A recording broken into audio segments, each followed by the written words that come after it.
staying in politics.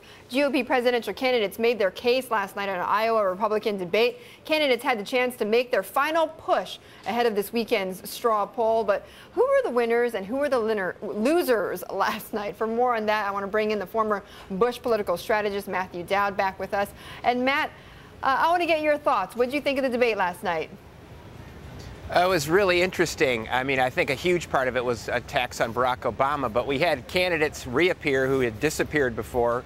Tim Pawlenty and Newt Gingrich, we hadn't heard much of, reappeared in a very forceful way. And then we had some disappear, like John Huntsman. He seemed to have gone off the stage. But much of the talk was about a candidate that's about to appear, Rick Perry from California. But the most heated part of the debate was the exchanges between Congresswoman Michelle Bachmann and Tim Pawlenty. Very heated, very forceful exchanges between the two of them, because I think the two of them see tomorrow's straw vote both appealing to the same voters and both trying to peel off those voters. So they had a rather emotional, heated exchange last night. Yeah, and in fact, it seemed like you saw a much more aggressive Pawlenty. I guess he learned some lessons from the previous debate.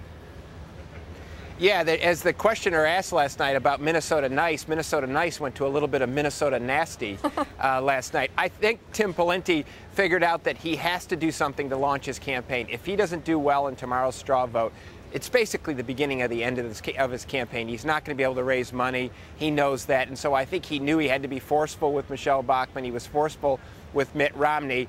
So I think he was the one that took the gloves off the most, because he's the one that feels like he has the most to lose if he doesn't do well tomorrow. Right, if he doesn't catch the chance. Matt, what was your sense of the Republican economic plan? I mean, none of the candidates said that they would vote for a budget deal that would include tax increases. I mean, not one single candidate said they would go for that. What did you think of that?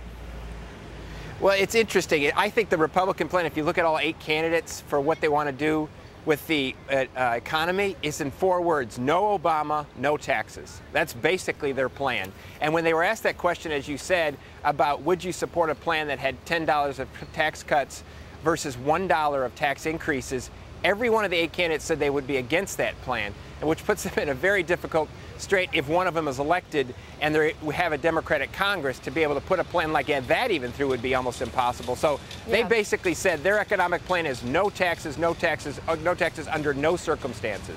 Right, they were pretty firm about that. Matt, thank you. I really appreciate it. Matt Dowd there You're welcome. in Iowa.